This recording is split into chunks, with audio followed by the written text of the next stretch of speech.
Well, yes. Hi, this is Shantha with Competitive Edge Social Media Marketing. I'm here with T. Renee Smith. I'm very excited about this interview because I've been watching her all over social media. She's rocking it with the brand strategy. And not just that, she takes it further in terms of helping you gain clarity, not just in your business, but most importantly in your home. She has an awesome marriage. She's, really done things around that, and just she brings it all together. I'd just like to tell you a little bit more about her. She's Chief Executive Officer of iSuccess Consulting. She's a certified coach, not just a coach, but a strategist.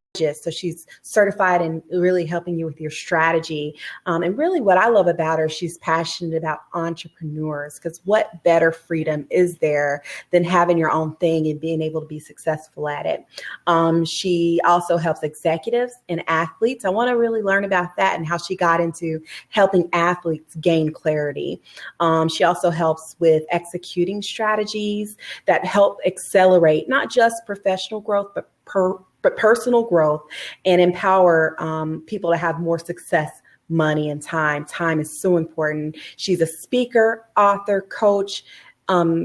She is all about brand clarity, helping attracting your ideal client market authentically, closing sales with the number one thing, integrity. So T. Renee, thank you so much for having us, for being here. Yeah. I was trying to figure out who you were talking about with that introduction. Who is that? It's you.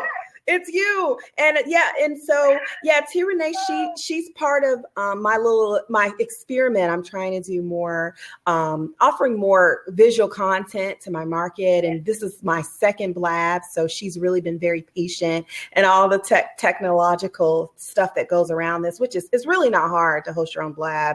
But she's actually coming through my cell phone. So we're just praying that everything goes fine and you're able to hear her. Tell us how you got started, really what kind of led your trajectory and what you're doing today. Well, I had my first entrepreneurship experience when I was 19. I started my first company. It was a telecommunications company. I was interning with AT&T at the time, and I just realized that I did not want to work for somebody else. I said, you cannot go into somebody's place of business and try to tell them what they need to do and how they need to do it. And so I just started off really, really small with my first company, and I've been doing it ever since. So I got the bug at 19, and I'm 40 now, so it's been a long time. Awesome. Yeah, that's sort of my experience. I was in corporate America and I just had enough. And then sometimes you look around, you see these people in management roles or making decisions about your life, and you're so unimpressed. And so it's like, I have all these ideas, and either you do it or you don't. So you've got to go ahead and put that stuff into action. I just wanted to start off with clarity. And it wasn't until I gained clarity, not just in leaving corporate America, but also once I left and started my company with my niche, and finding out who I wanted to target, what companies needed my services, and how I could bring value to the market. So tell us about clarity. Why is it so important? And really, people who are just starting out, what are some things that they can do to head down the right road in terms of clarity, gaining that clarity? Well, I think clarity is probably one of the biggest things in any business that you start, because so many people, they jump straight to, I want to market, I want to get new clients, I want to go into sales. But if you're not clear on, number one, why you're doing something, and if you're not clear on what you're doing and who you're doing it for, you're not going to be in business very long, or it's going to be a struggle for you. So for me, I really help entrepreneurs, women entrepreneurs, get clarity about their business as well as their personal life, because they're so intertwined. I know I was talking to one of my clients last week, and you have so many coaches that are out there now, and they're like, oh my gosh, grow this 6-figure business or grow this 7-figure business, but not really understanding what it takes in order to get that. So I think you have to have clarity, number one, about what entrepreneurship is involved, what's going to be involved, and then two, your brand, your marketing, and everything else. So when you start off and you ask yourself, why are you doing this? It's not for the money, because if you're in business just for the money, it's not going to last that long. So number one, you understand why you're doing this. And then when you understand why you're doing it, then you understand who do you want to do it for. And then you have to understand what service you want to provide for them. I mean, I think those are three things that you have to understand.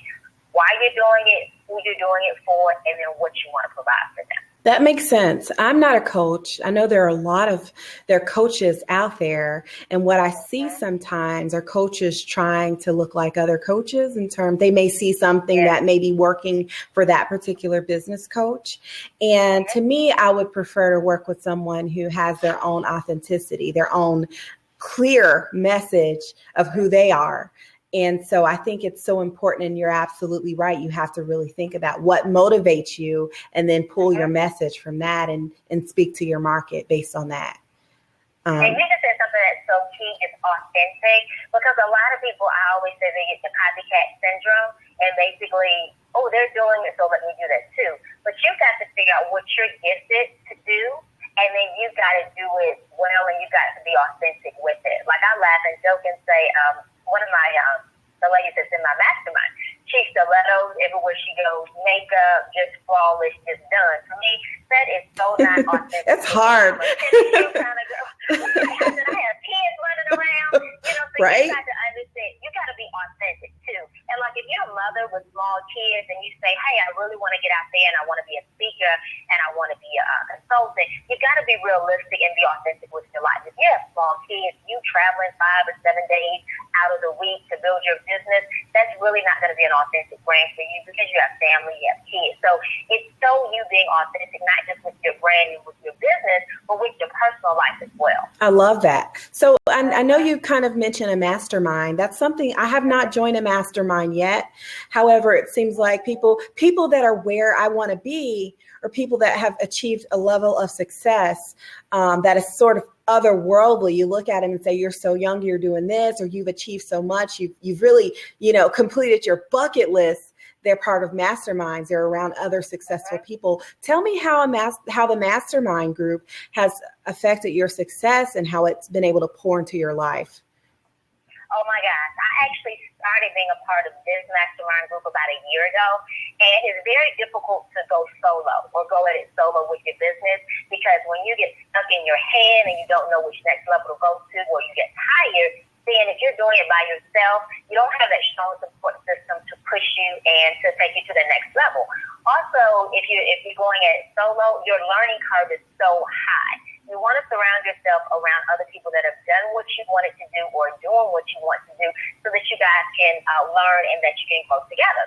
So about a year ago, I had to redo everything, redo my branding, because I was going into a different phase of my life, and the branding that I had, it was not authentic for me into that next season that I was going in. And so within the mastermind group, we all said, hey, we want to take our business to the next level, and we all rebranded together. So for 6 months, every Friday for 4 hours, 4 to 6 hours, we sat down, we worked on our business, we gave feedback to each other, we made changes, and it has probably accelerated my business for about 50 and 75%. Wow. If I would not have been in the mastermind, I definitely wouldn't be where I am today. That's incredible. I love that. When I first started my business, I was only doing social media marketing, really the day-to-day grunt work of managing social media. I still do that, but I also do a lot of training, on-site training, consulting, and that's my gift, is to train. However, when I first started, I never realized that there are seasons to your business. You can actually, your business, just like we have seasons to our lives, your business can take a whole new road. And I think that's what's exciting about being an entrepreneur. It never gets old. And if I want to wake up tomorrow and say, I want to do this, I want to take this risk, I have the choice. There's freedom in that. And that's what I love. So I love that you just said. Oh, go ahead. No, I was just saying, I love that you're surrounded by people that support you in that. Yes. And one thing I just wanted to say, which I think is so key, is for people to understand that there are seasons to your business, because a lot of times people are in the harvesting, or they're expecting to receive great things in their business, and they've not sown seeds for them. So it says seed, then it's time, and then harvest. A lot of people say seed time, harvest. No, it doesn't go that fast. So you have to sow the seed, you have to plant the seed, and that could be coming up with your strategy, understanding what your plan is going to be. Then you've got to water it, actually go out there, network, institute a campaign or whatever the case is, and then you have the harvest, which is your clients or training or whatever it is that you want to do. So in being authentic with your business, you have to understand which one of those seasons are you in. Are you planting the seed? Are you watering it? Or are you receiving the harvest? And each time you go to do something new in your business, it starts over. So let's just say, like you started off and you were doing the social media management, that was a season to that. And then when you started doing training and consulting, it was a season to that because you had to learn, you had to grow. So each time you're doing something in your business, you go through those seasons again. Yes, I love it. I love it. So I wanted to talk more about your purpose-based business approach. I know you help entrepreneurs with that. Can you tell me more about what a purpose-based business is all about? What does that look like, and what are the benefits of having a purpose-based business? Well, it goes back to giving your clarity, starting off with your why, where every day that you wake up, that is not about adding zeros to your bank account. Yes, we all want financial prosperity, but it's to understand your why you're doing this business. What do you feel like your purpose is, your passion is, and I call it your sweet spot. It's where everything that you're good at, your giftings, your talents, your purpose, what you believe, meet your clients and what they're willing to pay you for. So right there in that middle, what you're good at, what you enjoy doing, what your client needs, what they're going to pay you for, that's right there in the sweet spot area. So what happens is a lot of times people do one or the other. Number one, they either do something that they're good at doing, but they don't check the marketplace to see if it's something that's needed. So then now it's going to become an expensive hobby. Or they'll go on the other end and they'll do something that the market wants, but it's not what they're passionate about. They're kind of okay at it, but it's not their gifting. And so now, even though they work for themselves, it's still a job. So you've got to find that sweet spot, and that's where your purpose-based business comes in, where you're doing what you love, you're doing what you're good at, and you're getting paid for it. I love that. I want to go back to what you talked about was pricing, which has been a touchy subject. I can only speak from my own personal experience, but it can be difficult because just starting out, I started my business about 2 years ago, and just starting out, I mean, I was charging a third of what I charge today. And it was because I was trying to get that clout. I was trying to get those clients under my belt.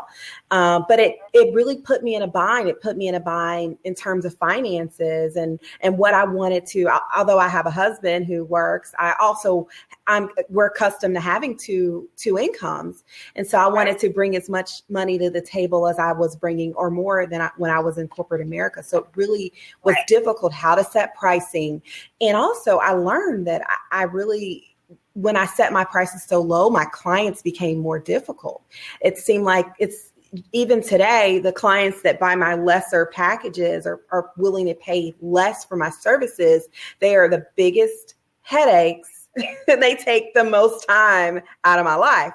So talk to us more about pricing and how to approach that topic. Well, you just said a mouthful right there. What happens is when you price yourself too low, that's basically telling people that you don't recognize, you don't know your value, and that people can really take advantage of you because it's always going to be the ones that pay lower, they're always going to be the most worth.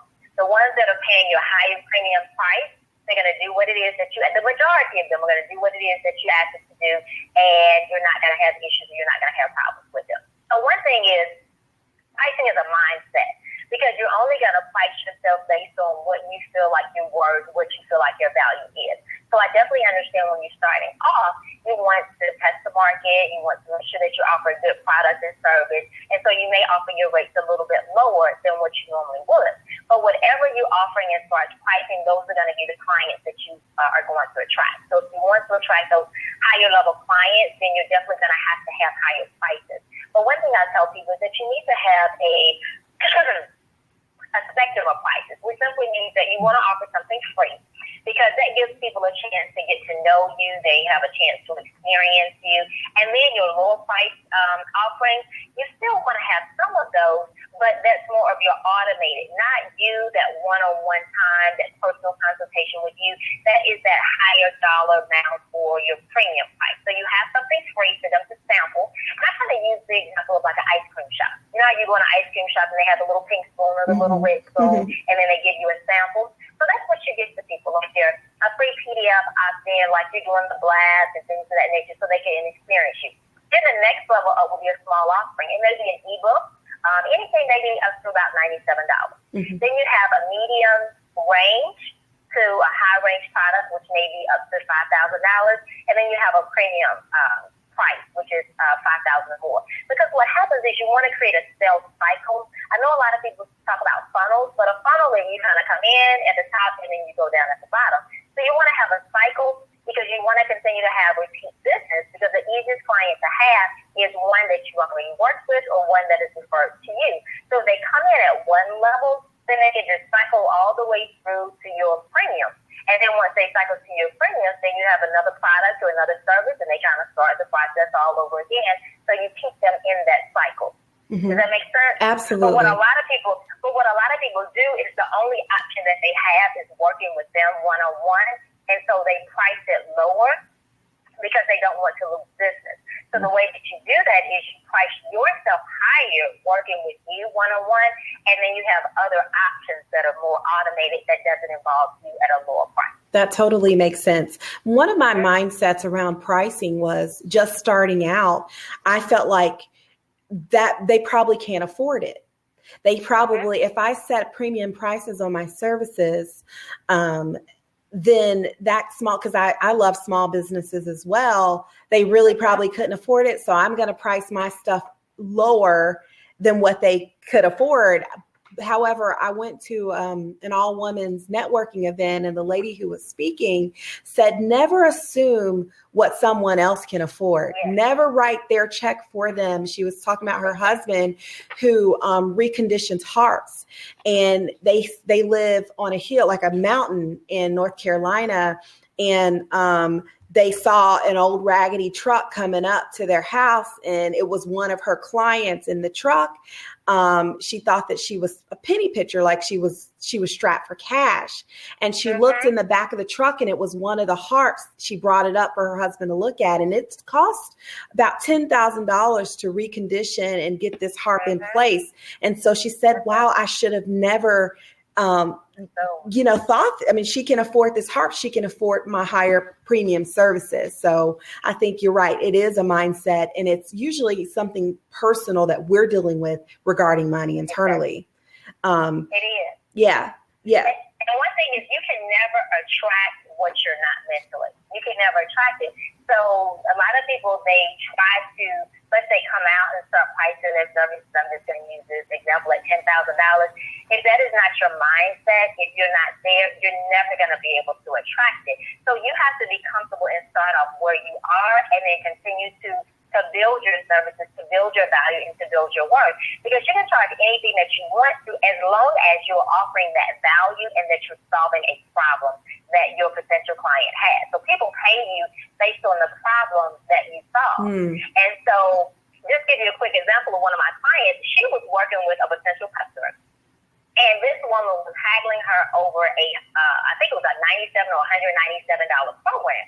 And she was just on the phone, just trying to sell him. And she said, well, we can make payment arrangements or whatever. But within 15 minutes of this conversation, this woman had just come back from a conference where she paid, I think, $2,500 for training. And then 2 months from now, she was going to another conference where she was paying $1,500. So it was never the price. She just did not see the value in what my client was offering because she was not clear. So it all goes back to clarity. So if you're not clear on what you're offering somebody, if you're not clear on the problem that you're solving for somebody, then of course you're not going to be able to offer premium rates. That totally makes sense. I know in marketing, they always say, don't sell the how, sell the why. So sell the value over how you're going to do it. You don't want to give them your strategy anyway. So in terms of this purpose-based business, what's some advice you would give people on how to get there? What's the next right step to take in order to get our business in terms of, being grounded in purpose? Well, one thing I tell people is that you have to cut out the noise. most women entrepreneurs, we are very much information driven. So we're out there, we're researching, we want to see what everybody's doing. We're on 5,000 email lists. Our email is going off, and everybody has to tell a seminar, a webinar, I'm going to this training networking event. And so what happens is we get information overload. So I've got all of this information, I'm trying to process it, and I don't know what in the world I need to do. So I tell people that you really have to tune everything out. Tune out social media, tune out your email list, and you've got to really spend some time with yourself, and you have to figure out what is it that I truly enjoy doing? What is it that I'm good at? What have been my life experiences? What have I gone through? What have I overcome? And I can help somebody else do it. So you got to have basically that reality check, that come to Jesus meeting with yourself, to really figure out what it is that you want to do. And I think that's the foundation of establishing a purpose-based business, is really understanding what it is that you want to do. Not something that other people have told you, oh, you're so good at, you need to do this. I was talking to a client last week, and we had just had our first session, and everybody was telling her that she needed to be a caterer because she just cooks just amazing food. And when I talked to her, she said, I don't want to be a caterer. She said, even though everybody tells me to do this and I'm good at it, she said, I really want to do event planning and hire a caterer. Yeah. But if she was caught up into what everybody else was telling her to do, she would have missed out on what her purpose was. So you got to take some time out to figure out for yourself. Absolutely. I know that you kind of go into back to money. You go into the consistent income. Like, for instance, you work with people, the lady who wants to go into event planning. It's going to be rough for her at first. We're not going to lie. Hopefully it'll start up quick, but for most of us, it's an uphill battle. What's some advice you would give people in terms of latching onto that consistent income and how to navigate that challenge? Well, the first thing I tell people is that you want to be realistic. A lot of people, entrepreneurs, they start a business on today, and by this Friday, they feel like they should be making six figures. It does not happen like that. I mean, I know you have people out there that saying, oh my gosh, in 30 days you can make $1 million. Where do they do that? Please tell me where they do it so I can do it. But it doesn't. It really doesn't. So it's a couple things of advice that I would give. So number one, if you are, let's just say you're working your corporate job and you want to start your business, I would say transition into entrepreneurship. Do not walk into your office, cut your boss out, and walk out the door. Right. Do not do that. You really need to work in having 6 months of expenses. I told one lady who's a director at a YMCA, she and I are doing a VIP session tomorrow. She was just getting so frustrated. She's like, oh my God, she said, it's time for me to start my own business. I said, well, sweetie, do you have 6 months of expenses saved up? Do you have your business website done? Do you this, do you that? She was like, no. I said, your job pays for you to get training. I said, you can go and get all the training that you need. You can prepare yourself. And I said, just look at it as your company that you're working with now. They are paying you to start your own business. I said, you really need to have like a 2-year or a 3-year exit plan or exit strategy, because you need to save up 6 months of expenses. It's so difficult to start a business, and day one, you have to make money to pay your bills. That's difficult because it's going to be hard for you to walk in integrity. It's going to be hard for you to walk in authenticity, because whoever has a checkbook and a post, you're going to accept them as a client. You're not going to be able to really get clear on who you want to work with and then only work with those clients. So if you're transitioning into entrepreneurship, I would tell you, make sure you have 6 months expenses and have a 1 to 3 exit plan. Number two, if you're an entrepreneur right now and you're doing it full time, and it's a hardship for you, and I mean, it's just a daily struggle as far as getting clients, then I would say, why not look at getting a contract position? I remember, even though I started my first company and I've had several companies, when I had my first son, I took time off for him. I took about a year off. And so I basically had to restart my brand, and I took a consulting project. It was a contract project. I was able to work from home and only go into the office for meetings, so I had flexibility. But I used that to give me time to recreate my brand and basically to restart my company. So if you're in a position and entrepreneurship is a hardship for you right now, then I would say look at getting a contract position. And then number three, if you are a full-time entrepreneur and you're just looking to create a consistent income, you need to have at least 3 to 4 different streams of income. So for you, like you were saying, you did the social media, maybe you would develop a program for that. So that is going to be money that is constantly being made for you. You'll be making money while you sleep. Then you may say, okay, I do training. Okay, then that's another stream of income. Then 3, you may say, okay, I do speaking and I'm going to write a book for it. And then 4, it may be, something else. So you've got to have multiple streams of income. So if one of those streams is not producing as much revenue as it needs to be, then you still have flexibility. And then you need to have some recurring revenue that does not involve you, like a product or a program. Absolutely. I love that. I love your advice, especially about being prepared before you leave corporate America. You're right. Companies do. I got my certification in social media marketing while I was working, when I kind of knew that I was going to leave. And they paid for it. So you're absolutely right. Hang in there. Don't quit unless you have that money in the account and ready to go. Just make your life a whole lot easier. And the multiple streams of income, I'll really have to speak with you offline about your coaching, because I'm just now, I see the benefit of it personally. So I think that's something we all need to explore. Even when you have a job and your heart may be wanting to do something else, what's stopping you from having a part-time side hustle, as they say? So that's something that I think that we should go deeper into later. And one thing I was going to say real quick is that's powerful what you said as far as a side hustle, because a lot of people say, well, how do I know when it's time for me to leave my job? Number one, either you have 6 months of expenses, or your business, your side hustle is so in demand that it now can become a full-time hustle. I love it. So one of the last topics I wanted to approach, it's really in my heart, is branding. It really wasn't until I started branding myself personally that I started to flourish in terms of my business and getting the word out about my services and my own personal value. So, and you have an awesome brand. I love the colors that you use. Whenever I'm on LinkedIn, if you guys, who are watching this, if you go ahead and send T. Renee, she may accept your LinkedIn request.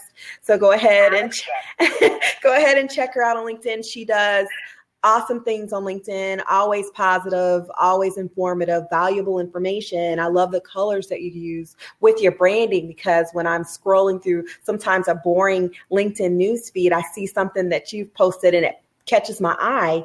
And so I want to talk to you about that. And, how did you go ahead and choose your colors, establish your personal brand, that sort of thing? And what happens when people fail to do this? It's funny because I took myself through my program. So in my program, I have an assessment, and it really just goes through helping you to figure out what your brand is. So I sent out it was a 5 questionnaire to my friends, the clients, etc. I said, well, when you think of me or you think of my brand, tell me what you think, and then tell me like the colors that you see. And everything was consistent across the board: vibrant, red, pink, hot pink, gold, or whatever. And I did exactly the same thing. And what I had was consistent with how people saw me. Because a lot of times we see ourselves differently than how people see us. And so I had to really say, let me look at me and figure out my characteristics, who I am. And that's pretty much how it came with my colors, because I'm not a blue or a green or a black kind of person, because that's not high energy, let's go positivity. And so as far as the essence of my brand, which is the authentic woman, stiletto, sweats, and suits, I said, where am I in my life? And what is it that I am looking to balance? Because everybody's a business coach. So what is going to be my lane? And so I said, I am a wife, I'm a mom that has these 2 little boys, 7 and 3. I'm trying to figure out how do I balance work, my husband, the kids, oh my God. And I said, you know what, it's so many other women that are going out there, or that are out there now as entrepreneurs that can relate to me.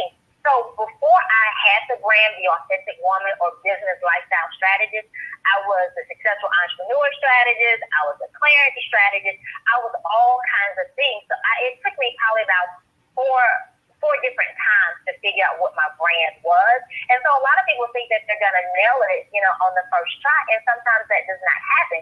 You will start off And then as you get more clarity, as you get more feedback from people, then your brand will naturally evolve. And so I tell people, I said, when you're going to a brand strategist, you don't go for them to create this brand for you or to develop this brand. You go to them so that they can ask you the right questions to pull out this authentic brand for you.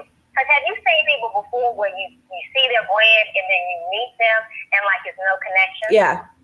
You're like, yeah, I think that. So you got to make sure that somebody's not giving you a brand or giving you an image. You've got to make sure that that is who you are. So that whenever you show up, whether it's social media, video, in person, that is consistent with who you are. Absolutely. I love it. I love it. So,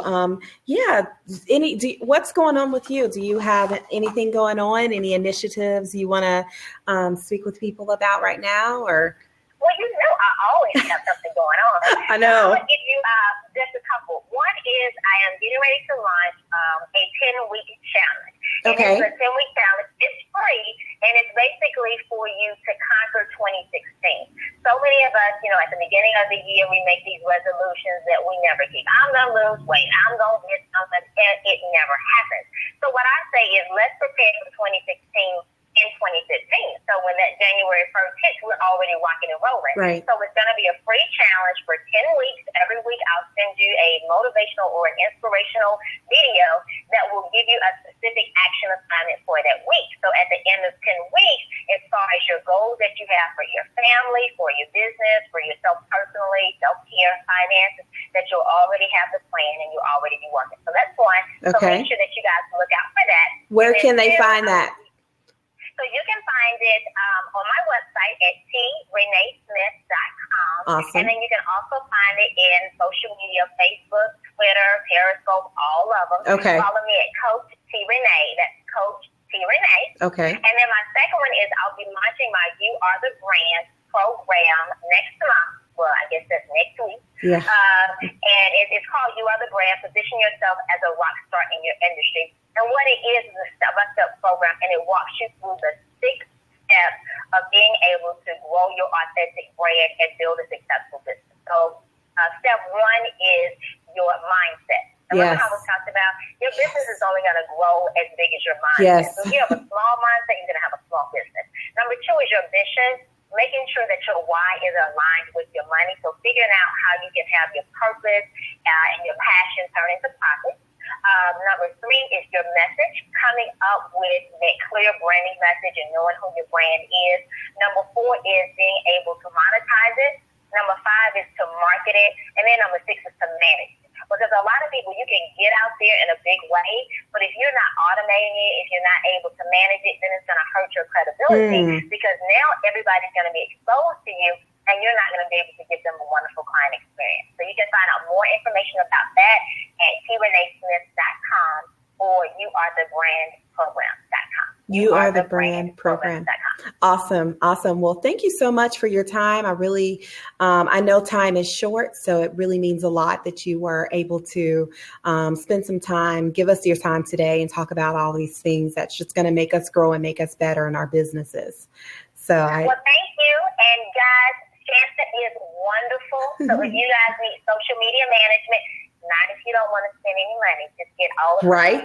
on LinkedIn. So if you're looking to really invest in yourself as far as social media, you guys give Shanta a call. She is awesome. CompetitiveBrands.com. Yes.